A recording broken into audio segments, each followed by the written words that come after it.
আসসালামু আলাইকুম। আমি আজকে কিছু বেগুন নিয়ে আসলাম, মানে বেগুনটা ভর্তা করব। আমরা তো বড় বড় বেগুন, তাল বেগুন ভর্তা খাই। তো এখন এটা চিকন, দেখুন চিকন চিকন বেগুন। এটা এখন পুরে তার ভর্তা খাওয়া যাবে না, তাই এখন আমি এটা এরকম ছোট ছোট করে কেটে নিয়েছি। এখন এটার মধ্যে হলুদ আর লবণ মাখিয়ে ভাজবো, ভেজে ভর্তা করব, সেটাই দেখাবো আজকে। দিয়ে দিলাম হলুদের গুঁড়ো আর দিলাম লবণ। এখন এটা ভালো করে মেখে নিব। দেখুন হলুদ দিয়ে আর লবণ দিয়ে ভালো করে মেখে নিচ্ছি। এখন ভাজায় চলে যাচ্ছি। দেখুন কড়ার মধ্যে তেলটা দিয়ে দিয়েছি, আর আমি শুকনো মরিচটা ভেজে নিয়েছি, সেটা আর দেখালাম না। শুকনো মরিচ দিয়ে ভর্তা করবো, যে কোনো ভর্তাই দেখবেন শুকনো মরিচের ভর্তাটা খেতে খুবই ভালো লাগে।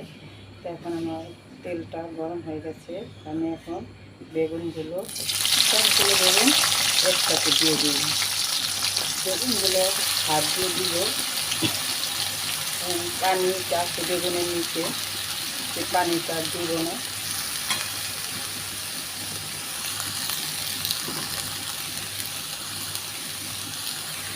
এই দেখুন বেগুনে কত পানি আসছে, এই পানিগুলো ফেলে দিব। আর এখন আমি বেগুনটা ভালো করে ভেজে নেব।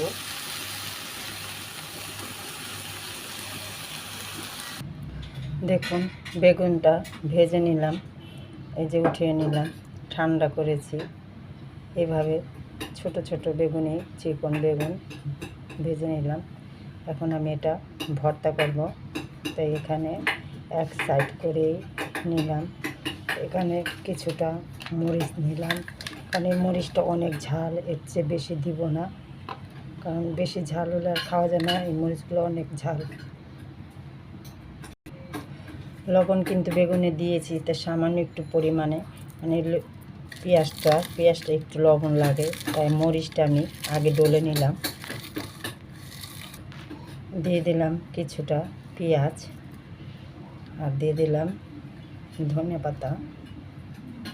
এটা ভালো করে ডলে নেব।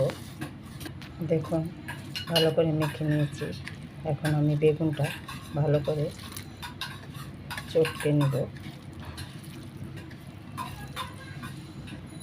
দেখুন বেগুনটা ভালো করে মেখে নিয়েছি। এই দেখুন কত সুন্দর হয়েছে ভর্তাটা। যদি ভিডিওটা ভালো লাগে একটা লাইক, শেয়ার, কমেন্ট করবেন, কমেন্ট করে জানাবেন।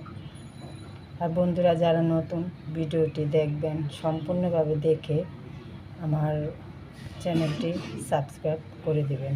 আল্লাহ হাফেজ।